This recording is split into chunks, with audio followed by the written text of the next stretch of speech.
ईसा पूर्व चौथी शताब्दी। उस समय भारत कोई एक देश नहीं था। यहाँ छोटे छोटे राज्य, राजा, गणराज्य और आपसी संघर्ष थे। सबसे शक्तिशाली राज्य था मगध, जो आज के बिहार और झारखंड के कुछ हिस्सों में स्थित था। मगध पर शासन कर रहा था नंद वंश, जिसका अंतिम राजा था धनानंद। धनानंद अत्यंत धनवान था, लेकिन उतना ही अप्रिय।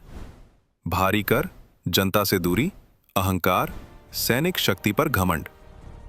राजा के खजाने भरे थे, लेकिन जनता के दिल खाली थे। यही असंतोष आगे चलकर इतिहास बदलने वाला था। अब कहानी में प्रवेश होता है एक ऐसे व्यक्ति का जिसके पास तलवार नहीं थी, लेकिन रणनीति थी।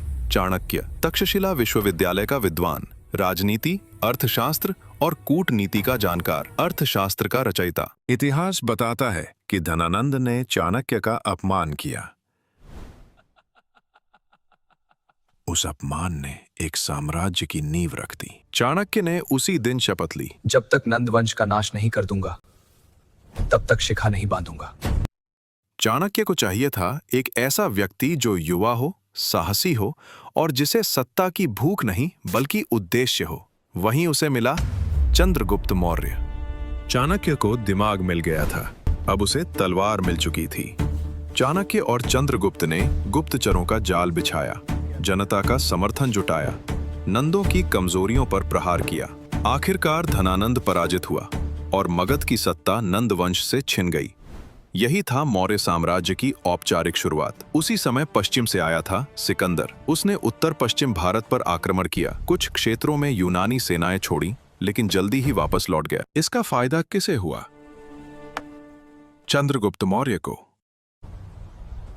यूनानी शक्ति बिखर चुकी थी। भारत में सत्ता का खालीपन था। चंद्रगुप्त ने यूनानी शासकों को हराया, पंजाब और उत्तर पश्चिम भारत पर कब्जा किया। यूनानी सेनापति सेल्यूकस निकेटर ने भारत दोबारा लेने की कोशिश की, लेकिन उसे चंद्रगुप्त से भारी हार मिली। संधि के अनुसार सेल्यूकस ने बड़े क्षेत्र मौर्यों को दे दिए। चंद्रगुप्त ने 500 युद्ध हाथी दिए। राजनयिक संबंध स्थापित हुए। ये सिर्फ युद्ध की जीत नहीं थी, ये भारत की अंतर्राष्ट्रीय पहचान की शुरुआत थी।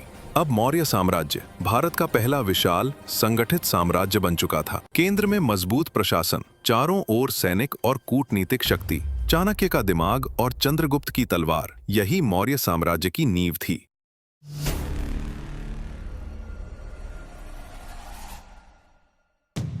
चंद्रगुप्त भारत के पहले सच्चे सम्राट बन चुके थे। अब उनके सामने सवाल युद्ध का नहीं, राज्य को चलाने का था। जिस भारत को उन्होंने तलवार से जोड़ा था, उसे अब व्यवस्था से बांधना जरूरी था।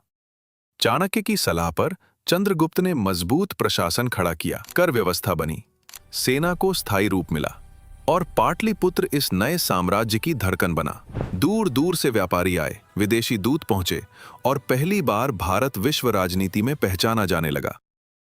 इसी स्थिरता के बीच सम्राट के महल में एक नया जीवन जन्म लेता है। एक ऐसा बालक जो आगे चलकर इस विशाल साम्राज्य का उत्तराधिकारी बनने वाला था। ये बालक था बिंदुसार। बिंदुसार का जन्म सिर्फ एक बेटे का जन्म नहीं था, ये मौर्य साम्राज्य के भविष्य की घोषणा थी। चंद्रगुप्त जान चुके थे, साम्राज्य जीतना आसान है, उसे सुरक्षित रखना कठिन। इसलिए बिंदुसार को शुरू से ही राजा की तरह तैयार किया गया। राजकुमार को शासन, युद्ध और राजनीति की शिक्षा मिलने लगी, वही चाणक्य की पैनी निगाहों के नीचे। उसी समय सम्राट के मन में धीरे धीरे एक बदलाव शुरू होता है। जिस व्यक्ति ने जीवन भर युद्ध देखे थे, अब वो शांति खोजने लगा था। जिस सम्राट के आदेश से हजारों की सेनाएं चलती थीं, वो अब स्वयं पर नियंत्रण सीख रहा था। और यहीं से एक नई दिशा की शुरुआत होती है। इसी समय उनका संपर्क हुआ जैन मुनि भद्रबाहु से। भद्रबाहु ने सत्ता की नहीं, त्याग की बात की। उन्होंने कहा, जिसने सब कुछ जीत लिया हो, उसके लिए सबसे बड़ा युद्ध स्वयं पर विजय है। चंद्रगुप्त पहली बार चुप रहे। उसी दौर में मगध में भीषण अकाल पड़ा। भूख, पीड़ा और मृत्यु हर तरफ दिखने लगी। भद्रबाहु ने निर्णय लिया कि वे अपने शिष्यों के साथ दक्षिण भारत की ओर प्रस्थान करेंगे। और यहीं इतिहास की सबसे चौंकाने वाली बात होती है। भारत का सबसे शक्तिशाली सम्राट अपना सिंहासन छोड़ने का निर्णय लेता है। न कोई विद्रोह, न कोई हार, सिर्फ त्याग। चंद्रगुप्त ने राज्य अपने पुत्र बिंदुसार को सौंपा और स्वयं राजसी वस्त्र उतारकर एक साधारण मुनि बन गए। वे भद्रबाहु के साथ मगध से निकल पड़े। न सेनाएं साथ थीं, न वैभव, केवल एक लक्ष्य, आत्मशुद्धि। लंबी यात्रा के बाद वे पहुंचे श्रवणबेलगोला, आज का कर्नाटक। यही चंद्रगुप्त मौर्य ने जैन दीक्षा ली। अब वे सम्राट नहीं थे, वे साधक थे। राजनीति नहीं, त्याग उनका मार्ग था।